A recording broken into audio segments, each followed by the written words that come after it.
Gloire à Dieu. Veuillez vous asseoir. Ce jour, en m'appuyant sur le livre de Ruth, au chapitre 1er, versets 6 à 5, bien sûr, on peut lire à partir du verset 1er. J'aborde avec vous le thème suivant, le retour salutaire. Le retour salutaire. Nous avons abordé beaucoup de thèmes. Nous avons parlé du fait que Dieu est un Dieu qui restaure, qui fait de grandes choses. Le pasteur principal est intervenu avec d'autres sous-points et nous pensons que par la grâce de Dieu, Dieu nous a fait du bien au travers de ces deux livres. Le retour salutaire basé sur le Ruth au chapitre 1er. Du temps des juges, il y a eu une famine dans le pays. Un homme de Bethléem de Juda partit avec sa femme et ses 2 fils pour faire un séjour dans le pays de Moab. Le nom de cet homme était Elimelech, celui de sa femme Naomi, et ses 2 fils s'appelaient Malchon et Kiljon. Ils étaient Éphratiens de Bethléem de Juda. Arrivés au pays de Moab, ils y fixèrent leur demeure. Elimelech, mari de Naomi, mourut, et elle resta avec ses 2 fils. Ils prirent des femmes moabites, dont l'une se nommait Orpa et l'autre Ruth. Et ils habitaient là environ 10 ans. Malchon et Kiljon moururent aussi, tous les 2. Et Naomi resta privée de ses 2 fils et de son mari. Puis elle se leva, elle et ses belles-filles, afin de quitter le pays de Moab, car elle apprit au pays de Moab que l'Éternel avait visité son peuple et lui avait donné du pain. Elle sortit du lieu qu'elle habitait, accompagnée de ses belles-filles, et elle se mit en route pour retourner dans le pays de Juda. Amen. Gloire à Dieu. Le retour salutaire. J'ai 2 parents qui ont connu l'aventure, qui sont allés à l'aventure. Le premier, c'est le frère aîné à ma mère, qui est parti de notre région et du village dans le but de se chercher. Et quand il partait, moi, je ne l'ai pas connu, il semble que j'étais très petit, et je ne l'ai pas vu, on m'a raconté son histoire. Et certaines informations, il y a 10 ans en arrière, nous disaient ceci, pour certains, qu'ils seraient dans telle ou telle région de la Côte d'Ivoire, précisément au nord, d'autres disent qu'ils l'ont vu à l'ouest, et puis d'autres informations le donnaient pour mort. Et puis, un de ces 4 matins, on nous appelle pour nous dire que le vieux a atterri, il arrive au village. Ce sont des prêtres, parce qu'il se serait entre-temps dans son aventure, il a resserré les liens avec la religion et il serait avec des prêtres. Et son état de santé n'étant pas très bon, il a demandé à revenir. Et donc les prêtres l'ont pris depuis le nord. Il n'a pas au moins oublié son village, le nom de son village. Quand il partait, il n'y avait pas d'électricité. Donc imaginez-vous, les choses ont évolué. Et puis ils sont arrivés à Boisseau, jusqu'à ce qu'ils arrivent au village. Les gens se sont renseignés au fur et à mesure, cherchant le village jusqu'à ce qu'on arrive. Aujourd'hui, il est encore vivant. Il a 115 ans. Il est assis là-bas et chaque fois qu'on le voit, il dit non, il a envie de partir parce que toute sa génération, tout le monde est parti. Il est parti, son père est mort derrière lui, sa mère est morte derrière lui, sa sœur cadette, qui est ma mère, est décédée. Bref, beaucoup de personnes sont mortes derrière lui. Et quand on a appris qu'il est venu, nous on a eu ce discours, oui, il est venu certainement pour se faire soigner ou pour se faire enterrer dignement. Mais nous n'allons pas, n'est-ce pas, lui faire cet honneur. C'est ce que, dans l'ensemble, on se disait. Parce qu'on se disait que s'il est en Côte d'Ivoire qu'il vivait, quand même, il devait revenir. Il a mis plus de 40 ans, 45 ans. était en Côte d'Ivoire sans venir dans son village. Bref, avec le temps, on a fini par accepter son retour. Et il a une mémoire d'éléphant. Il vous raconte quand on va le plus souvent. Il dit, mais toi, ton père, quand on voulait tuer les Aïdis, ton père a sauté la clôture, il allait au Ghana. Il me donne le village et tout cela au Ghana où mon père s'est séjourné pendant plusieurs années à cause de la répression à l'époque. Et il est là, en tout cas, il est très sec là, conservé, ses yeux sont bien clairs, mais il cherche à mourir, mais Dieu ne lui donne pas la mort pour le moment. Le deuxième, c'est un de mes cousins qui allait en France il y a plus de 20 ans en arrière, juste après notre mariage. Il a contribué à ma conversion. Quand le Seigneur m'avait visité depuis le lycée, c'est lui qui est venu, qui m'a dit, bon, écoute, je t'invite dans une église. Et je lui ai dit, non, je vais aller dans l'église du Blanc, là. Il dit, oui, c'est l'église du Blanc, c'est dans l'église du Blanc, je vais te conduire. Il était tellement persévérant, quand il venait, je jouais au football. Mais j'avais tellement de respect aussi pour lui, parce qu'il s'est déplacé. Il était patient, il attendait à ce que je finisse de jouer pour qu'il m'amène à l'église. Et c'est à l'église du Champrou que nous avons commencé les premiers pas dans la foi, ainsi de suite. Ce cousin est parti et depuis plus de 20 ans, il n'a pas les papiers. Plus de 20 ans, il n'a pas de bon boulot, de boulot stable. Plus de 20 ans, il n'est pas marié. Plus de 20 ans, son père est mort derrière lui. Plus de 20 ans, 2 de ses sœurs sont mortes. Plus de 20 ans, son frère, son oncle est décédé.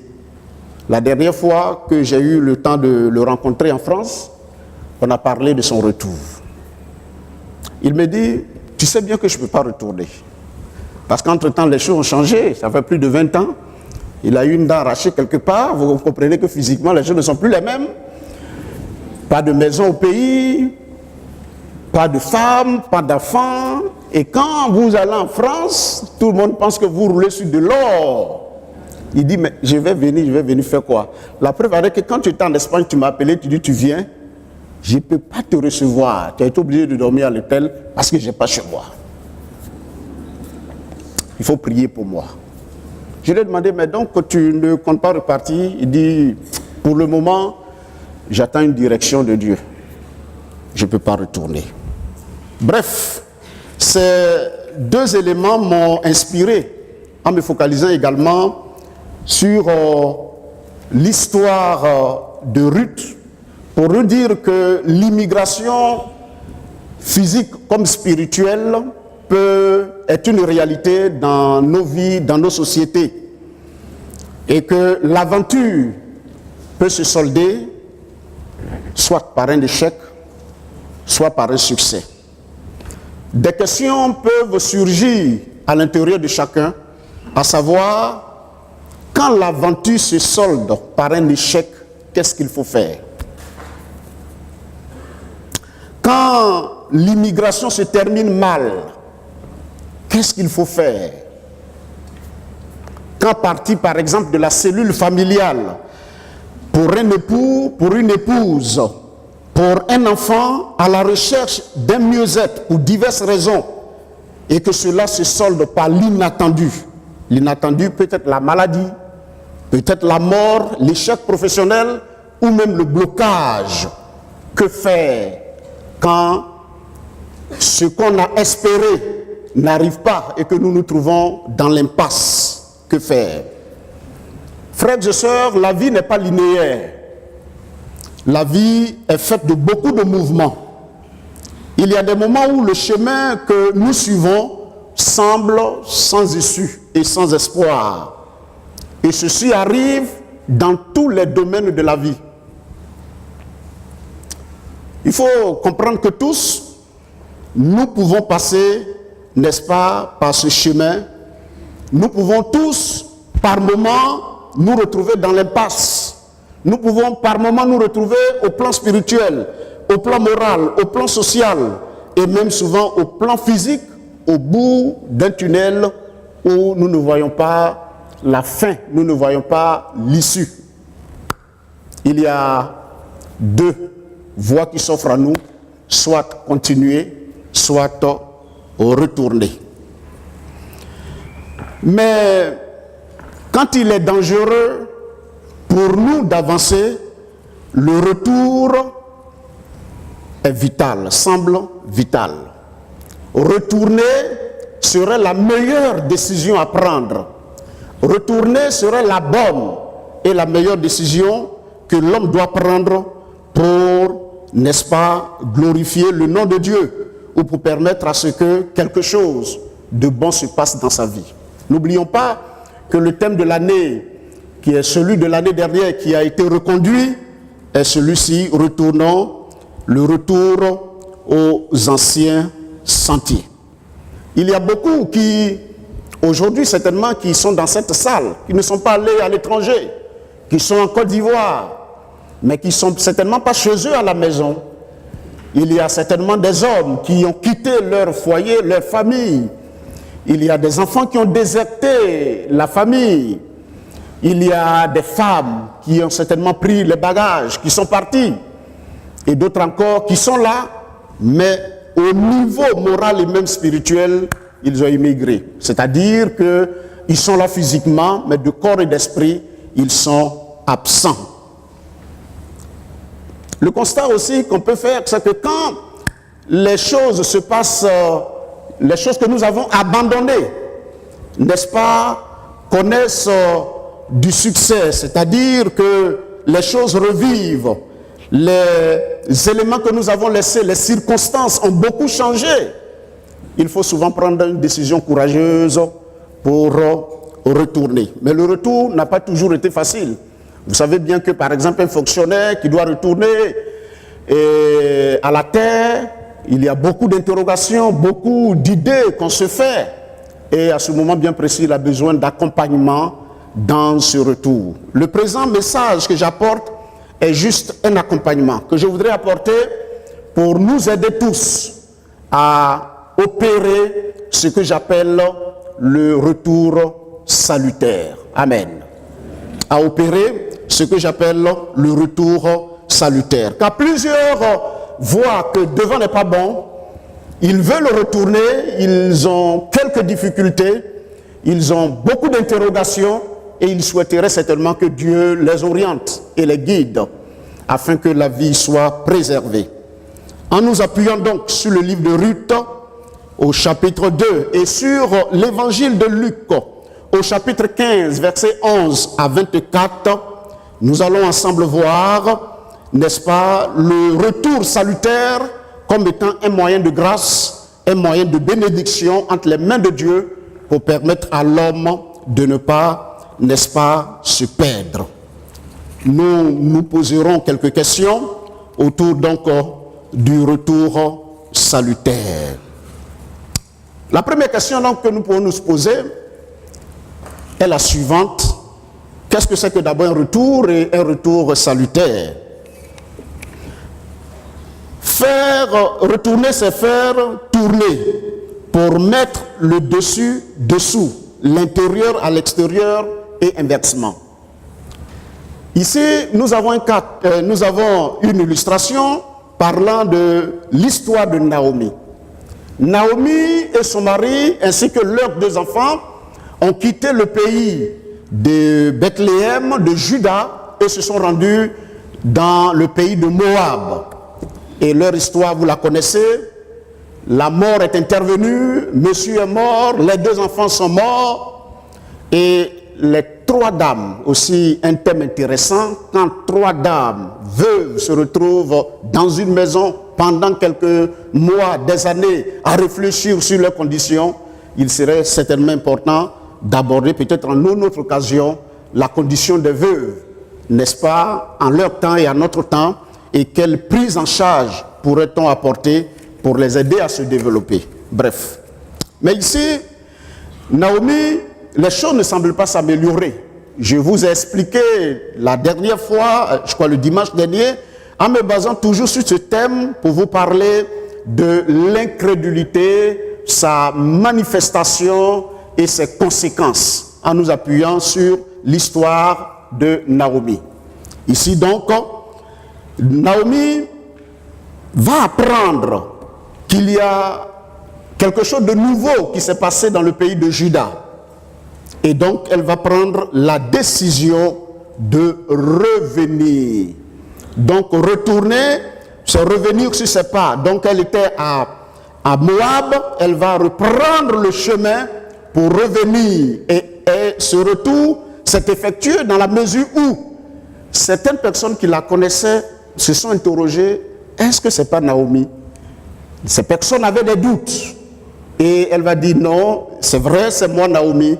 Mais ne m'appelez plus Naomi, appelez-moi Mara, parce que Dieu en a décidé ainsi. J'ai perdu toute force et j'ai perdu toute gloire. Elle est donc repartie d'où elle venait. Donc retournée. Mais ce retour, il est salutaire dans la mesure où il nous permet de préserver, n'est-ce pas, la vie que Dieu nous a donnée. Ici, c'est un retour salutaire dans la mesure où, pour elle, elle n'allait pas perdre sa vie. Parce que si elle persistait à rester dans le pays de Moab, évidemment, la décision que Dieu avait prise, en éliminant son mari, en éliminant ses 2 enfants, c'est sûr que la prochaine victime serait elle.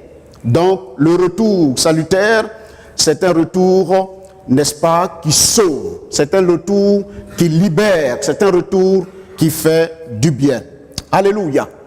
Nous croyons que nous sommes dans une société où tous nous faisons des fugues, où tous nous pouvons émigrer, comme je l'ai dit tantôt, au plan moral, au plan spirituel, même abandonner la foi, la main de Dieu.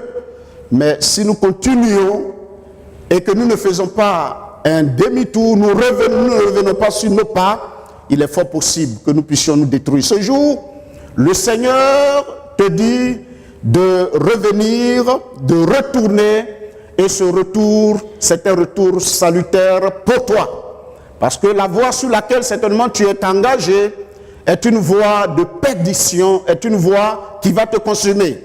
L'Écriture déclare ceci, que telle voie paraît droite à un homme, mais son issue, c'est la voie de la mort. C'est une parole de Dieu pour quelqu'un ce matin, et cette parole lui dit qu'il faut que tu opères ce retour qui est un retour salutaire pour toi. C'est le chemin de grâce, c'est le chemin de bénédiction, c'est la voie de bénédiction pour toi. Continuer ne serait pas bon pour toi. Le retour pour toi serait bon. Je ne dis pas qu'il ne faut pas aller à l'aventure, mais je dis que quand nous lisons les voies de Dieu, le chemin de Dieu, et que nous avons eu le discernement et que nous voyons qu'il est temps de revenir, alors il faut opérer ce retour qui est un retour vital. Alléluia. Parce que certains sont allés, mais aujourd'hui, beaucoup sont malades.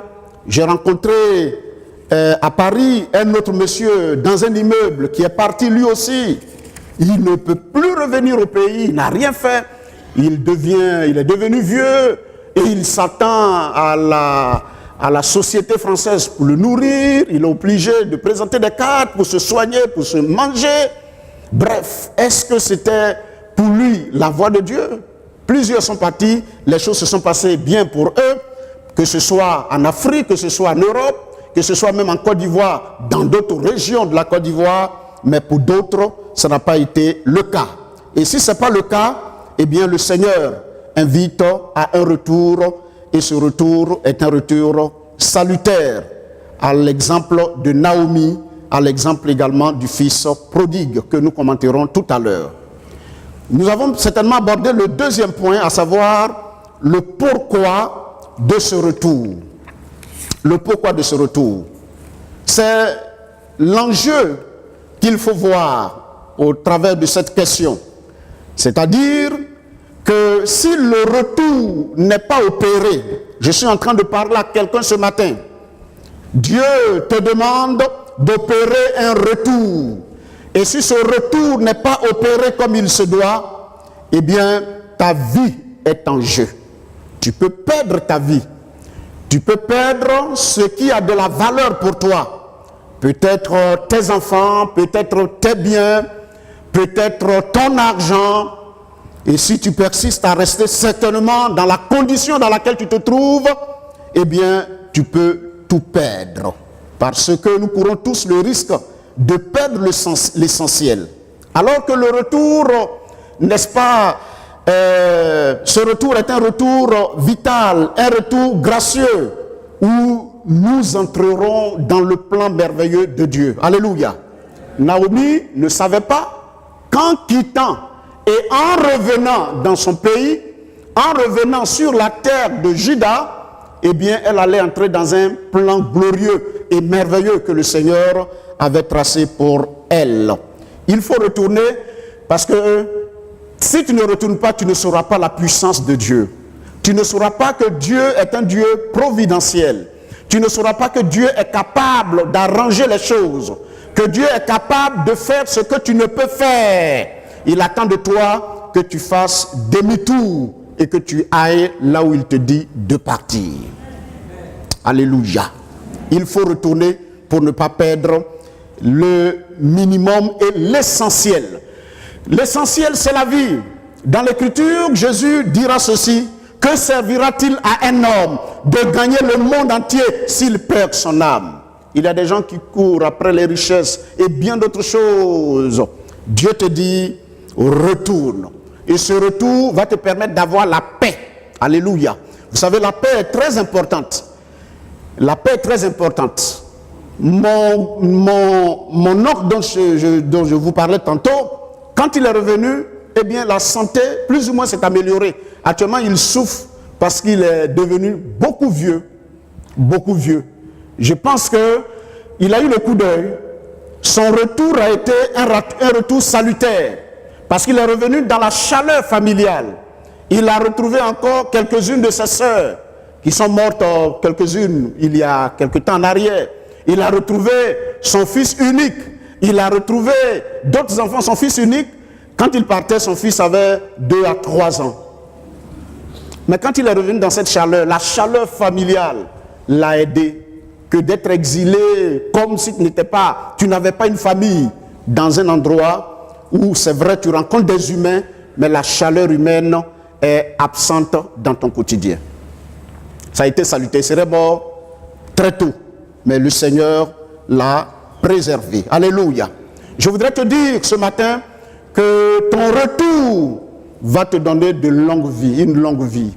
Ton retour va changer la condition autour de toi. Ton retour va changer beaucoup de choses dans ta famille. Si tu sais discerner le chemin et la voie de Dieu pour toi. C'est un plan providentiel que Dieu te présente à quelqu'un. Dieu présente à quelqu'un. Naomi ne savait pas qu'en retournant, il y a Boaz. Naomi ne savait pas qu'en retournant, n'est-ce pas, l'arrière-grand-père de Jésus-Christ, ou bien un des parents de la lignée de Jésus, allait naître. Elle ne savait pas toutes ces choses. Tu ne sais pas ce que Dieu peut faire. Tu ne sais pas ce que Dieu peut faire demain. L'Écriture nous dit dans Ecclésiaste, jette ton pain à la surface des eaux et avec le temps, tu le retrouveras. Il dira encore, Ecclésiaste, que comme tu ne sais pas comment Dieu forme les os dans le ventre d'une femme enceinte, de cette même manière, fais confiance au Seigneur et jette ton pain. Tu ne sais pas comment les os se forment. Un jour, tu es venu au monde et tes os ont pris cette forme que tu as aujourd'hui, le poids que tu as. Mais Dieu a fait un travail pendant que tu étais absent. Et ce Dieu qui t'a préservé est capable de faire de grandes choses. Il faut retourner. Il y a des frères et des sœurs, des femmes, des jeunes gens et des hommes qui aujourd'hui doivent retourner comme Naomi, doivent prendre la décision de retourner. Alléluia. Amen. Qui doit retourner? Plusieurs personnes doivent retourner. Ceux qui se sont rendus compte qu'ils ne sont pas dans le plan de Dieu, ils doivent retourner. Parce que ce qui est important, c'est la paix. Alléluia. La paix est le signal fort ou l'élément que nous devons surveiller dans notre vie de tous les jours, dans notre relation avec les hommes. tous les jours, nous devons voir là où je mets le pied, est-ce qu'il y a la paix? Est-ce que j'ai la paix intérieure? Est-ce que j'ai la paix avec Dieu? Si je n'ai pas la paix, alors cela sous-entend qu'un retour est salutaire pour moi. Gloire à Dieu. La Bible nous dit, mieux vaut avoir un morceau de pain sec et la paix, avec la paix, qu'une maison remplie de viande avec des querelles où il n'y a pas de paix. S'il n'y a pas de paix, alors cela sous-entend que tu n'es pas dans le plan de Dieu. Et si tu n'es pas dans le plan de Dieu, tu es invité ce jour à retourner comme Naomi. Naomi n'avait pas de paix. C'était la tristesse. C'était l'angoisse. Demain, nous allons manger quoi? Qu'est-ce que je vais devenir demain? Quand on n'est pas dans la volonté de Dieu, on ne peut jamais être en paix. On peut avoir tout l'or du monde. Toutes les portes peuvent nous être ouvertes. Mais si tu n'es pas dans la volonté de Dieu et dans le plan de Dieu, tu ne seras pas en paix. Retourne. Dieu l'a dit à Agar, quand elle fuyait dans le désert. Elle a expliqué son problème à l'ange. L'ange lui a dit, retourne et humilie-toi auprès de ta servante. Aujourd'hui, Dieu demande spécialement à quelqu'un de retourner. Qui doit retourner? Ceux qui doivent retourner, ce sont les égarés. Il y a des individus qui ont la bonne foi, mais qui se sont égarés. Dieu dit que sans tenir compte des temps d'ignorance, il appelle les hommes à se repentir et à changer de voie. Si tu t'es égaré, alors retourne. Dieu enverra un messager, un ange. Il y a des gens qui se sont égarés dans leur vie morale, spirituelle. Ils se sont égarés. Dieu t'enverra quelqu'un. Dieu te montrera le chemin. Pas de conseils. Mais ces éléments sont là pour te dire, tu t'es perdu ma fille, tu es perdu mon fils, retourne. Amen. Amen. Gloire à Dieu. Qui sont ceux qui doivent retourner? Ce sont les rebelles. Les rebelles. Les rebelles qui ne se soumettent pas à l'autorité de Dieu. Et celui qui ne se soumet pas à l'autorité de Dieu ne se soumet pas aussi à l'autorité des hommes. Et ici, nous sommes des potentiels rebelles. Et peut-être même que la rébellion dans notre cœur. Ce jour, nous sommes couteau tiré avec Dieu. Il nous invite à emprunter une voie. Nous disons comme Jonas, je refuse d'aller là où tu me demandes de partir. Nous faisons le bras de fer avec le Seigneur, comme Caïn. Le Seigneur lui dit, le péché se coûte à ta porte, mais toi, domine sur lui. Il lui dit, où est ton frère? Il dit, je ne suis pas gardien de mon frère. C'est un esprit de rébellion. Et la rébellion gagne les cœurs. Et les rebelles ne se soumettent pas aux autorités. Autorités parentales, ecclésiastiques, ainsi de suite, dans le pays. Aujourd'hui, quelqu'un a beaucoup d'argent, la personne devient autorité. Mais il n'en est rien, ça n'a rien à voir. Ça n'a rien à voir. Je voudrais dire ce jour à un rebelle de retourner. Je voudrais dire à un rebelle, à une rebelle de retourner. Quand on parle de rebelles, on a l'idée, ceux qui ont coupé le pays en deux. C'est vrai, ils ont été rebelles. Et ils le disent, ils l'ont assumé, ils l'ont affirmé. Mais je suis en train de parler de la rébellion quotidienne que nous développons dans nos différents cœurs vis-à-vis du Seigneur. Des femmes vis-à-vis de leur mari. Le Seigneur demande aux femmes d'être soumises en tout temps, quelle que soit la condition. Et cette soumission, c'est un respect de l'individu qui est devant toi, quelle que soit sa condition sociale. Dans la Bible, il y a 3 ordres qui sont donnés. La soumission est le respect pour l'être. L'obéissance, c'est le respect pour les lois. Et c'est pour des gens qui ne sont pas, je dirais, mûrs. C'est pour les enfants. C'est pour cela qu'on dit aux enfants, obéissez aux parents. Mais à l'homme et à la femme, on dit à l'homme de se soumettre. Ça veut dire, reconnais simplement qu'il n'y a pas de discussion. Le monsieur qui est devant toi, même s'il est dans une chaise roulante, qui n'a pas toutes ses facultés, Dieu dit il est chef. Et pour la déclaration que Dieu fait à son sujet, t'amène à un respect de sa nature et de sa personne. Ce respect, attention, n'est pas une confusion à faire au niveau de l'obéissance. L'obéissance est pour les lois et la soumission est pour l'être. Ça veut dire que mon épouse peut désobéir à un ordre que je lui donnerai tout en étant soumise. Et aussi, on peut obéir à la loi d'un chef tout en lui étant insoumis ou insoumise. Par exemple, l'homme a besoin d'être respecté devant ses supérieurs, si tu es une femme. L'homme a besoin d'être respecté devant ses amis et ses collègues. L'homme a besoin d'être respecté devant ses enfants. L'homme a besoin d'être respecté devant tous ceux qui sont du dehors. Il faut que quand on te croise avec ton mari, que tu présentes ton mari comme étant un chef de par cette déclaration et de par ton comportement. Je prends un exemple banal. Vous aviez certainement décidé de faire, n'est-ce pas, un projet, peut-être la mise en circulation d'un taxi. Et sur ce projet, vous avez des points de vue divergents. L'homme dit « je veux », la femme dit « je ne veux pas ». Et puis même le projet peut aller jusqu'à rencontrer et puis plutôt consulter vos conseillers ou même vos témoins. Mais s'il persiste, c'est en ce niveau-là qu'on verra la hauteur d'esprit soit de l'homme ou de la femme. Mais comme je suis dans le domaine de la soumission, le conseil que je voudrais donner aux dames est le suivant. Tu diras à ton mari, j'ai beaucoup de respect pour toi. Je ne suis pas associé de cœur à ce projet. C'est-à-dire, si tu me demandes de donner de l'argent, je désobéirai. Mais comme c'est toi qui gardes peut-être le compte ou chose, tu peux prendre pour réaliser. Vous voyez, le ton utilisé, la posture utilisée est de respect pour l'autorité. Mais on désapprouve le projet. Je profite pour dire aux hommes que ce n'est pas parce qu'une femme refuse un projet qu'elle est soumise. Elle a une faculté, elle a des points de vue, et ces points de vue-là doivent être analysés. Ce n'est pas forcément de l'insoumission, mais c'est une réaction normale d'une aide à tes côtés pour te permettre de prendre de bonnes décisions. Alléluia. Ceux qui doivent retourner, c'est nous tous, nous les rebelles. Nous devons retourner. Alléluia. À qui ou à quoi retourner?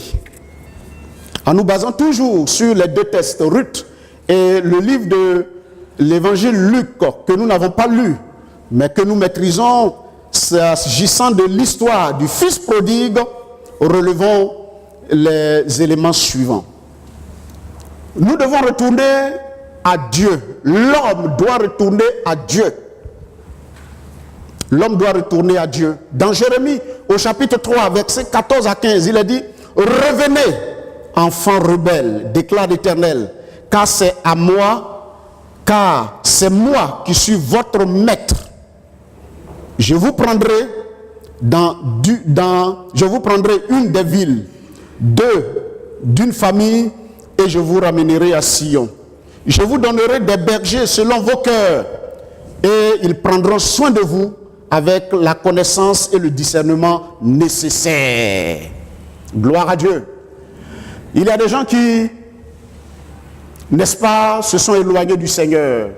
Dieu nous invite à revenir à lui, à retourner à lui. Dans Jérémie 15, verset 19, il est dit, c'est pourquoi ainsi parle l'Éternel. Si tu te rattaches à moi, je te répondrai et tu te tiendras devant moi. Si tu sépares ce qui est précieux de ce qui est vil, tu seras comme ma bouche. C'est à eux de revenir à toi, mais ce n'est pas à toi de revenir, de retourner vers eux. Au verset 20, il dit, je te rendrai pour ce peuple comme une forte muraille d'airain. Ils te feront la guerre, mais ils ne te vaincront pas. Car je serai avec toi pour te sauver et te délivrer, dit l'Éternel. Verset 21, je te délivrerai de la main des méchants. Je te sauverai de la main des violents. Amen. Si tu restes dans la rébellion, ton ennemi sera plus fort que toi.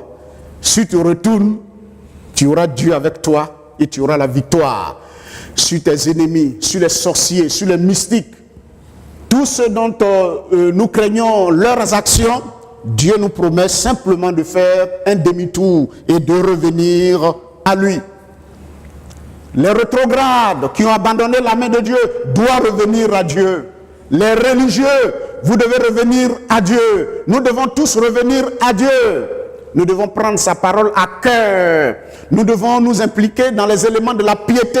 Les temps sont fâcheux et nous devons aimer la prière et les choses d'ordre spirituel. Amen.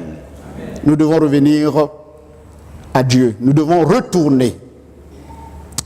Naomi n'a rien fait de spécial. Alléluia. La bénédiction appartient à ceux qui obéissent et qui retournent à Dieu. Qu'est-ce que Naomi a fait de spécial? Pour que les choses soient restaurées dans sa vie, il a fallu simplement pour elle de se retrouver sur le territoire de Juda. Amen. Gloire à Dieu. Vous savez, il y a des moments où on ne fait pas de combat. On doit simplement se retrouver sur un lieu indiqué par le Seigneur. Naomi est partie, elle n'est pas partie seule, elle a laissé Dieu agir dans sa vie avec Ruth. Elle s'est retrouvée simplement sur le territoire. Je suppose que les mois qui ont suivi, les rides ont commencé à disparaître. La peau qui était collée à ses os, on sentait qu'il y a eu un changement. Il y a eu, parce qu'elle mangeait maintenant, elle avait retrouvé la chaleur familiale, elle était dans son pays, elle a retrouvé sa culture, et puis quelqu'un qui prenait soin d'elle, parce qu'elle a opéré le retour, elle a accepté de retourner, pour être sauvée. Nous devons retourner à Dieu seulement dans sa volonté. Amen. Amen. Et retourner à Dieu, c'est aussi lui faire confiance. Il y a des situations, il y a des moments où on est simplement appelé à faire confiance à Dieu, à le regarder faire. Quand on a tout tenté, on a prié, on a fait ce qu'on pouvait faire, ça veut dire que Dieu est en action, il fera le reste. Retourner à Dieu, c'est de lui faire confiance. Tu vis une situation particulière dans ta vie, fais confiance au Seigneur. Tu pries, tu viens à l'église, tu fais un effort pour te mettre en règle, laisse Dieu agir dans ta vie. Retourner au Seigneur, c'est de lui faire confiance, c'est de ne pas t'agiter, c'est de ne pas trop te plaindre, c'est de ne pas trop te lamenter, mais c'est de comprendre que Dieu a la situation entre ses mains. Amen. Ta victoire ou ta défaite dépendent de ta position par rapport à Dieu. Alléluia. Naomi était vaincue étant au pays de Moab, restaurée et bénie quand elle se présentait sur le territoire de Juda. Je voudrais nous dire, chers amis et chers frères, et certainement quelqu'un qui a été invité, ta victoire ou ta défaite dépendent de ta position par rapport à Dieu. Tu es dans quelle position par rapport à Dieu? Tu es retourné ou tu es en rébellion? Si tu es retourné, ta présence sur le territoire est une présence suffisante pour que Dieu te bénisse. Amen. Nous avons le cas du fils prodigue. Le fils prodigue, selon la coutume de l'époque et selon l'histoire de l'époque, pouvait prendre son héritage du vivant de son père. C'est ce qu'il a fait. Il dit, donne-moi la part des biens qui me revient. Il a scellé son père. Il a demandé à son père de lui donner ses biens. Le père lui a donné. Et le fils aîné est resté. Lui, il a laissé son père gérer l'héritage qui devait lui revenir. Il pouvait aussi demander à prendre son héritage pour partir. Ah, mais je pense que c'est pas mauvais, hein? Du vivant. Si du vivant, on t'aide à gérer les choses, c'est pas mauvais, non? Ou bien, si du vivant, parce que cette loi a ses côtés positifs et aussi ses côtés négatifs. L'aspect négatif, c'est quand ça tombe, l'héritage tombe entre les mains de quelqu'un qui est inconscient, comme le cas du fils prodigue, vous voyez ce que ça peut devenir. Mais quand ça tombe entre les mains de quelqu'un qui est bien, eh bien c'est bon. Parce que quand vous lisez l'histoire des rois dans la Bible, le père régnait toujours avec le fils. Le père régnait toujours avec le fils. Et entre parenthèses, on ne parlera pas de politique. Mais c'est à ce niveau que nous pouvons saluer l'esprit de Senghor, qui de son vivant s'est retiré pour permettre à son poulain de prendre le pouvoir et de voir comment les choses devaient se passer sous ses yeux. Nous louons donc cet esprit à l'époque et qui a été salutaire au Sénégal jusqu'à aujourd'hui. Bref, vous savez de quoi je veux parler. Tout dépend donc de notre position vis-à-vis du Seigneur. Et donc, le fils prodigue, il est parti. Mais quand il s'est rendu compte que les choses n'allaient pas, attends, voilà quelqu'un, il a fini ses biens, il a dilapidé l'argent, il a mangé comme il voulait, il a bu avec des amis, des inconnus, sur un territoire étranger. Et même la nourriture de Gabriel, cocoté, porc, il dit il veut manger un humain, il veut manger d'un animal. On dit non, toi, tu n'as pas droit. Attends. Ah, je suis tombé jusqu'à ce point. Cocotier a plus de valeur que moi. Je ne peux pas manger même la nourriture qu'on donne au cocotier, je ne peux pas manger. Non, attends, ça c'est quel exil ça? Ça c'est quelle vie, quelle aventure ça? Où l'animal a plus de valeur que moi, où je suis en train de mourir. Il dit, je me lèverai. Ils n'ont qu'à dire ce qu'ils veulent. Ils n'ont qu'à penser ce qu'ils veulent penser. Mais j'irai vers mon père. Et je lui dirai, papa, je reviens. Je ne suis pas digne d'être appelé ton fils. Je vais être ton serviteur. Parce que même dans ma maison de mon papa, les serviteurs là, ils mangent. Serviteurs qui me servaient mangent mieux. Et moi, fils de la maison, je ne gagne même pas à manger nourriture de cocotier.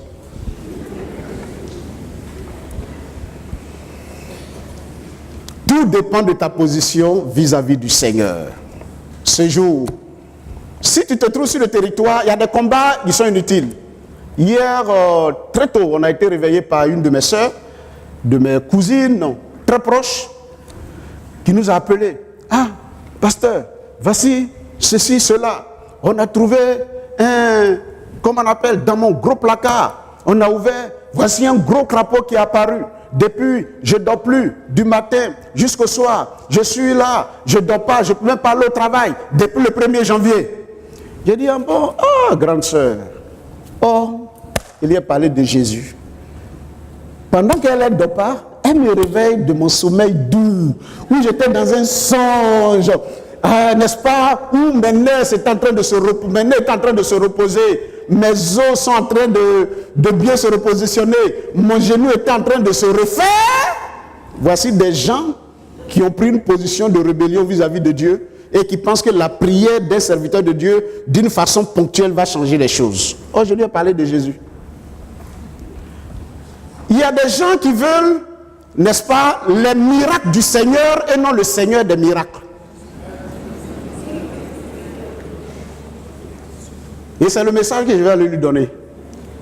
Ils veulent les miracles du Seigneur et non le Seigneur des miracles. Pasteur, prie pour moi, mes affaires vont marcher. Pasteur, fais ceci, les choses vont marcher. Pasteur, fais ceci, ça va aller. Je lui ai demandé, mais tu as fait quoi? Vous savez, quand les gens ne connaissent pas Dieu, ils pataugent. Ta nièce là a fait venir un pasteur, il est venu prier ici, et lui-même il a dormi dans ma chambre. Elle ne dort plus dans sa chambre, je vous informe. Elle dort au salon. Elle dort au salon, parce qu'elle va dans la chambre, elle ne dort pas.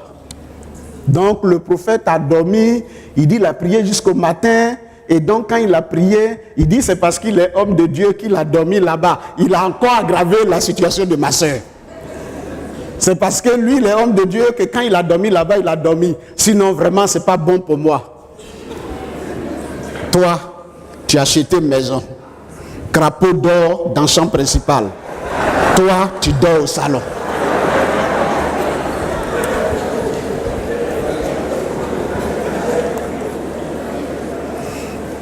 Je dis, j'ai compris. Je vais faire un programme, je vais réfléchir, puis je vais venir, on va échanger, toi et moi. Parce qu'elle pense que quand je vais arriver, comme Naaman a pensé là, que le prophète va venir lui imposer les mains. Or, le prophète dit, n'a qu'à se jeter dans le Jourdain. Donc, elle s'attend à un miracle. Et je lui ai demandé, mais tu as fait quoi encore? J'ai appelé au village, j'ai dit aux autres où ils peuvent rentrer pour rentrer, là ils n'ont qu'à rentrer pour que je vive. J'ai dit, tu as fait quoi encore?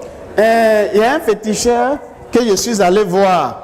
Donc je lui ai parlé de... Donc j'ai dit, tous ceux-là sont venus alors. Il dit, oui, chacun a fait, mais ça ne bâche pas. Tu es mon petit frère ou tu es pasteur. Hein, il faut que je te dise, hein, parce que là, tu dors, mais je ne dors pas. Oh, gloire à Dieu. La position avec le Seigneur est une position déterminante. Crapaud dort dans la chambre principale. Toi qui as construit ta maison, tu dors au dehors. Prophète vient, il a dormi ou il n'a pas dormi. Il dit, qu'est-ce que c'est lui l'effort qu'il a dormi là-bas? Ça n'a rien à voir. David il dit, quand je marche dans l'ombre de la vallée de la mort, oh yes, je ne crains aucun. Tout dépend de ta position vis-à-vis du Seigneur. Si tu reviens, il te gardera. Si tu l'abandonnes, les autres te prendront. C'est la position de ma sœur. Il lui suffit de tourner les regards vers le Seigneur. Si tu es enfant de Dieu, le Seigneur nous dit qu'il prend soin de nous. Il nous garde, il nous protège, nuit et jour. Et chaque individu a un ange qui le garde. Wouh! Vigile, cadeau. Paye pas l'argent. Garde-corps, cadeau spirituel. Paye pas l'argent. Reviens à Dieu. Ta position, ta paix, la paix que tu auras, dépend de ta position vis-à-vis du Seigneur. Et donc les rebelles, ceux qui se sont égarés, nous devons tous revenir au Seigneur. Je m'adresse donc à un jeune homme, à une jeune fille qui a peur, qui est tremblante. Le retour, c'est simplement pas venir dire Jésus, je reviens à toi et puis retourner. Non, non, non, non, non. C'est établir une relation nouvelle avec le Seigneur. Le fils prodigue dit, moi je me lève et je m'en vais. Je dirai à papa, je ne suis plus digne, mais je veux une nouvelle relation. La relation là, je veux être ton esclave. Avec Dieu, on établit une relation. On ne vient pas comme dans un supermarché pour prendre et puis on s'en va. Et puis le lendemain, tu viens encore pour prendre. Ça ne marche pas comme ça avec le Seigneur. Il peut faire ça une fois, deux fois. Mais s'il voit que toi, tu recherches plus les miracles du Seigneur au lieu du Seigneur des miracles, il va changer avec toi. Quand un prophète va prier, il ne va rien voir. Et les choses vont s'obscurcir pour toi à condition que tu établisses une relation vraie et dynamique avec le Seigneur. Abandonne les talismans, les chapelets, les grains que tu égraines quand tu es dans la voiture là. Ça ne va rien faire. Une année là, il y a une religion qui est venue ici en Côte d'Ivoire, ils mettent truc rouge. Ça a fait quoi? Tissu là, ils ont mis couleur dessus. Donc si toi tu prends ça, quand le sorcier va venir, il a peur de quoi? Cette couleur rouge, il ne peut pas fabriquer? Il ne peut pas fabriquer couleur rouge? Il peut fabriquer couleur rouge? Enfin, peut-être que tu as une grosse grotte chez toi là-bas. Il n'a pas peur de grotte, oh, le gars là. Il n'a pas peur de grotte. Il a peur de quelqu'un, quand il s'installe dans ta vie là, quand il te voit de loin, il dit là-bas, il ne va pas là-bas, il ne va pas là-bas. C'est Jésus-Christ de Nazareth, le Fils de Dieu. S'il est dans ta vie, lui seul, il est déterminant. Un jour, il y a les enfants d'un monsieur, ils étaient 7. Il dit, ils vont aller faire délivrance. Ils vont prendre le nom de Paul. Au nom du Dieu de Paul, nous te disons, nous te chassons. Ah, d'accord, les démons ont ouvert la bouche. Il dit, nous on connaît Jésus. C'est notre maître. C'est moi qui ajoute ça. Hein. Il est plus fort que nous. Et puis on connaît Paul, le maître là en lui. Mais vous êtes qui? Oh, une seule personne. Il a géré les 7. Déchiré Kalba, déchiré Débabé, déchiré Abi. Ils sont venus par un seul chemin. Ils se sont enfuis par 7 chemins. Quand tu n'es pas avec Dieu, petit diable qui remue sa queue là, tu es à terre. Mais quand tu es avec Dieu, Ils sont 10 000, 30 000. Ce n'est pas à toi ils ont affaire à celui qui vit en toi. Gloire à Dieu. Retourne ce matin à Dieu. Gloire au Seigneur. Il faut aussi retourner à la cellule familiale. Je dis cette parole pour quelqu'un qui a abandonné son épouse. Dieu te demande de retourner. Il faut retourner. Tu n'auras aucune paix. Multiplie les conquêtes. Tu vas avoir tout l'argent du monde. Tu vas avoir tous les concours. Tu vas faire tous les voyages internationaux parce que tu es béni entre guillemets. Mais la paix là, oh, c'est Dieu qui donne la paix. C'est Dieu qui donne la paix. Vous voyez souvent, il y a des familles, l'enfant court à caleçon même dans le village. La dame même là, à peine si elle a un bon corsage sur elle. Mais vous sentez la paix dans le visage de la femme, de l'enfant et de son mari. A contrario, quand vous êtes au feu là, vous voyez les grosses cylindrées, la voiture est garée. Monsieur est bien habillé comme ça au volant. La dame bien maquillée. Le monsieur a son visage là. La dame a son visage là-bas. Le monsieur a son visage sur 12 heures. Et elle qui a la petite aiguille, elle est sur 2. Donc quand on conduit et puis on regarde, on passe là. On dit, ça ne s'est pas bien passé la nuit. Hein? Ou bien avant de monter dans la voiture, il y a eu un choc. Ou bien pendant qu'ils sont dans la voiture, il y a un choc. Et puis, il n'y a pas la paix. La paix se trouve avec Dieu. Il faut retourner. Il faut retourner. Il y a une année, on était à Gamé. Et puis, un frère est venu. Un monsieur, il a fait le coup de baptême. Un soir, on était là. Il était bien, il travaillait. On a fait le coup de baptême, tout. On ne l'avait pas encore baptisé. Il y avait une dame qui a péri. Elle vient à mon bureau. Ça vous, monsieur le pasteur? Il dit oui. Mon mari est dans votre église. Il dit, ah, qui est ton mari? Elle donne le nom. Elle suit le monsieur là. Hein? Tu as dit où il rentre? Elle rentre. Donc elle a pris qu'elle est venue. Elle a donné le nom. Et elle a appris même qu'elle fait un coup de baptême. L'église est grande. Donc il a pris le nom là, j'ai cherché, il l'a trouvé. Elle me dit, pasteur, on est mariés sans photo. Voici tous les enfants là. Depuis quelque temps là, elle sort encore l'autre photo. Voici celle avec laquelle il vit. Il veut se faire baptiser. Et il y en a même qui vont ailleurs, il dit qu'ils veulent se faire marier. Donc il a appelé le frère. Il travaille à la cité Telcom. En tout cas, il m'a aidé aussi. C'était difficile pour avoir le téléphone à l'étage où j'étais à Gamé. Donc, il a intervenu, on a tiré ligne là, et puis j'ai eu le téléphone à la maison. Il a dit, bon, tu m'as aidé, mais je suis désolé. Il faut que tu retournes prendre ta femme. Après, le gars a disparu de l'église. Il est là ailleurs. La femme va le suivre encore là-bas.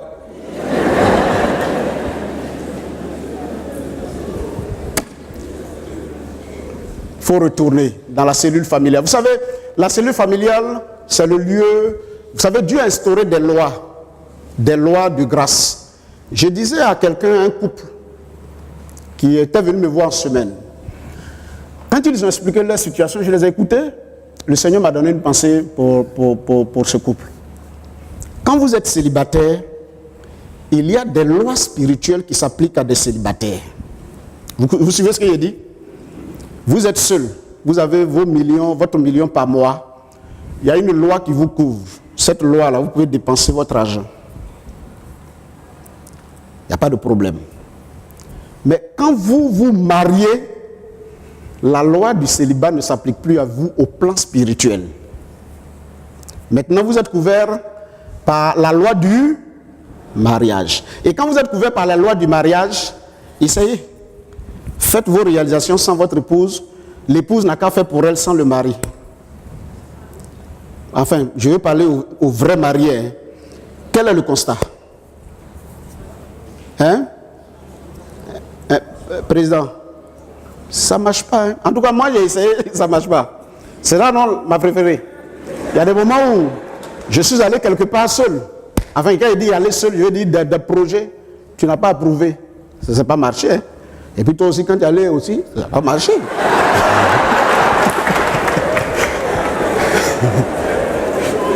Mais quand on a mis ensemble, et on s'est rendu compte que tout ce que le Seigneur a fait, qui a été bien, c'est parce qu'on a fait ensemble. Il y a toujours une loi. En fonction de ta position spirituelle, il y a une loi qui est activée dans le ciel. Donc tu es seul célibataire, non? Prends tout ton argent, tu peux faire ce que tu veux. Mais si tu es marié, et puis maintenant tu as ton argent, tu veux vivre comme un célibataire, madame, ne dites rien, laissez regarder. Un escroc va bouffer ça. Il va revenir te rendre compte. Il ne va même pas bien parler. Oh, non, je connais trop Jésus. Je connais trop Jésus. Il va pousser un escroc. Puisqu'il veut faire un catimini sans t'informer. Laissez.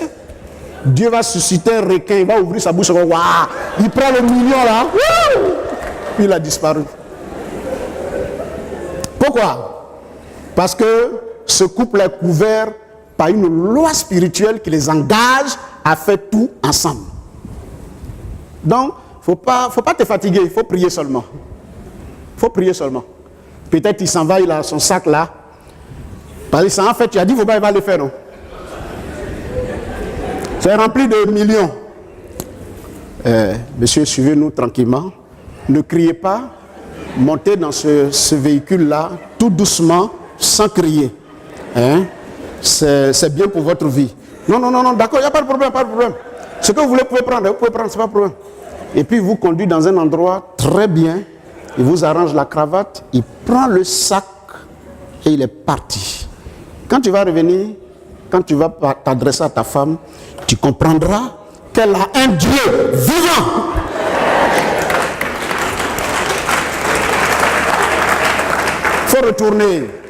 Il faut retourner. Gloire à Dieu. Les enfants rebelles doivent retourner. Je termine par comment retourner. C'est ça qui est la plus difficile. Mais le fils prodigue et Naomi nous donnent deux éléments très importants. Je dirais même peut-être un seul élément. Vous savez pourquoi les gens ne peuvent pas retourner, on ne peut pas tous retourner, que ce soit dans le foyer, que ce soit ailleurs.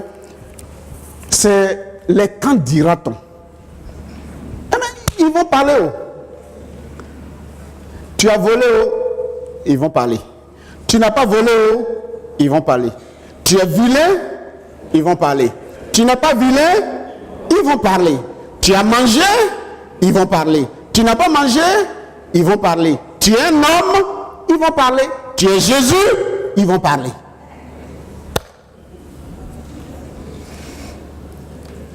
Et il y a beaucoup qui sont là. Non, si je retourne à l'église, vraiment, les anciens là, ils vont me voir, ils vont parler, ils vont dire non, j'ai abandonné le Christ, maintenant je reviens. Le fils prodigue dit, je me lèverai. Alléluia.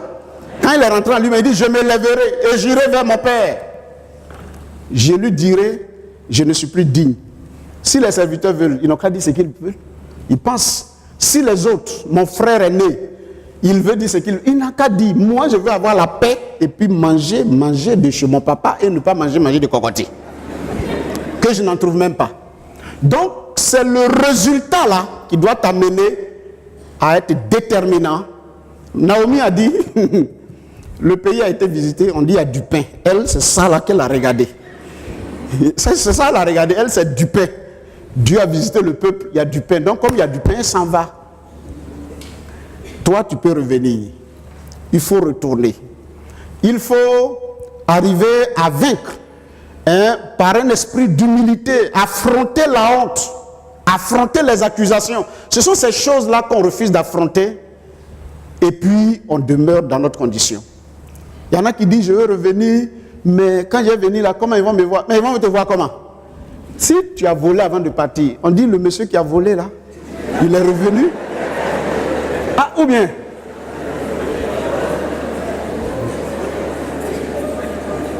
non, dans la Bible, je crois qu'il y a des gens qui ont des noms comme ça. Leurs noms les suivent.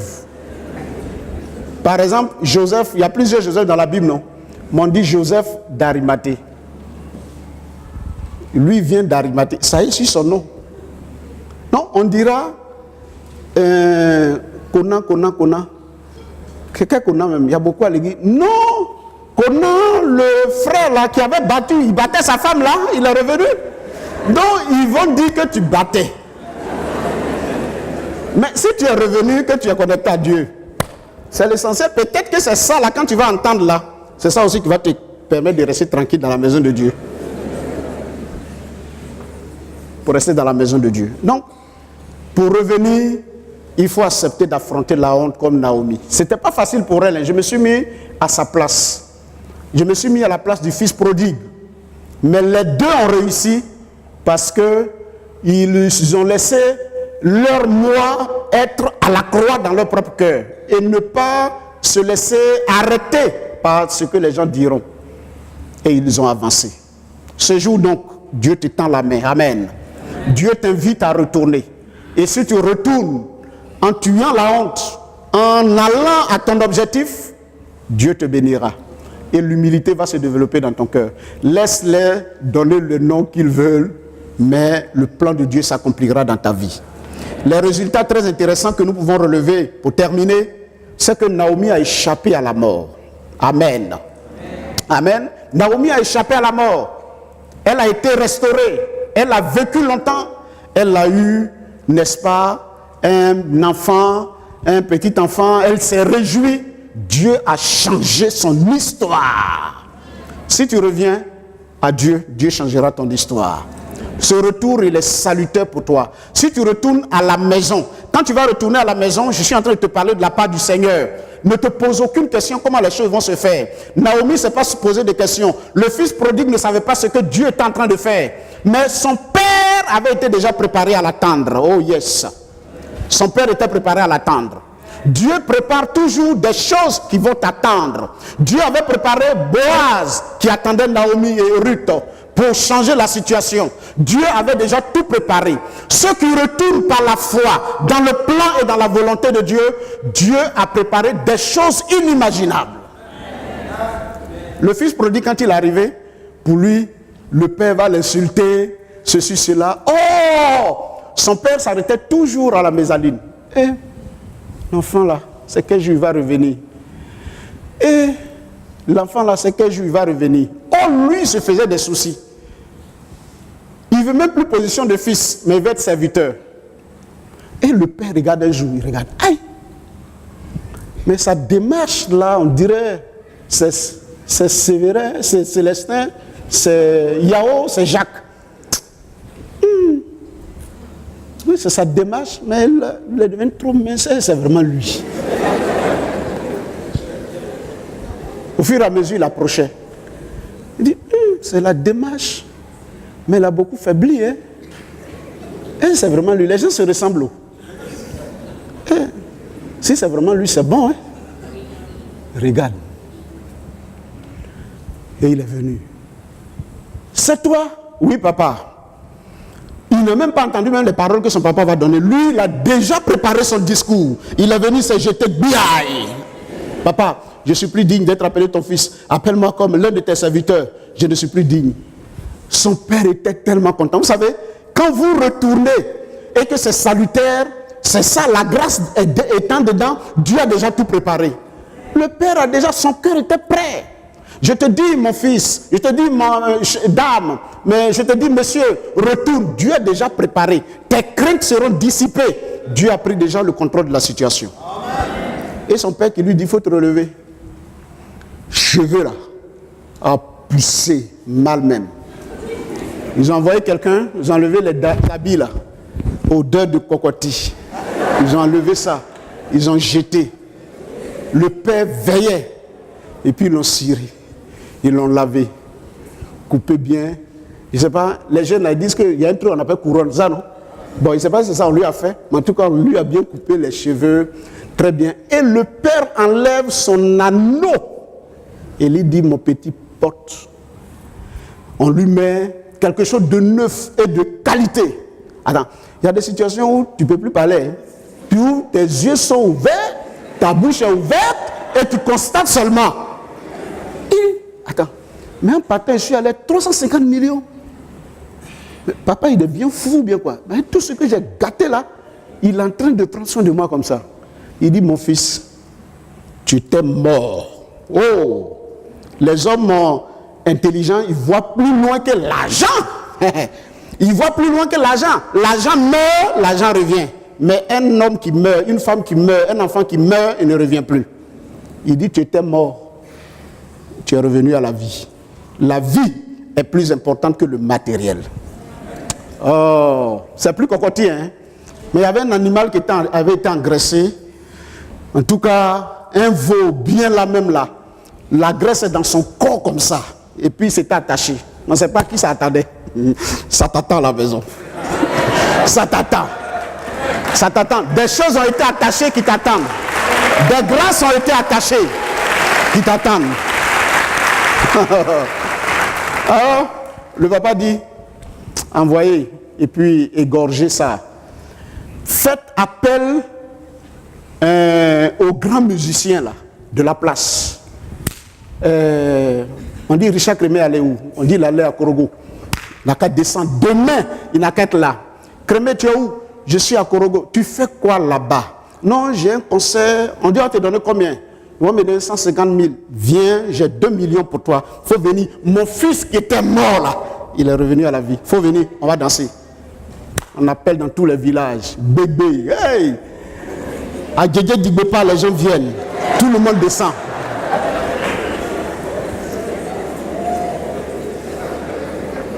Les attiers sont descendus. Hein? Ils ont ça, non? Puis un doigt. Doigt gagner.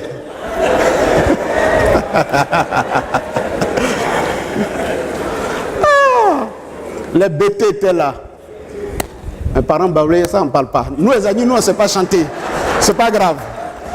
Donc, au cours de cette fête, comme les amis ne savent pas chanter, Nestor David était 37e sur la liste. C'est pas grave. Fête. Ils ont organisé la fête. Et puis, ils se sont réjouis. Ça a pris des jours. Et le père était content. Mais imaginez-vous, qui s'est dit, non, les gens vont parler, papa même, il est ceci, il est cela. Non, non, non. Tu ne sais jamais ce que Dieu peut faire en une fraction de seconde. Tu ne sais pas ce que Dieu peut faire en une journée dans le cœur de quelqu'un.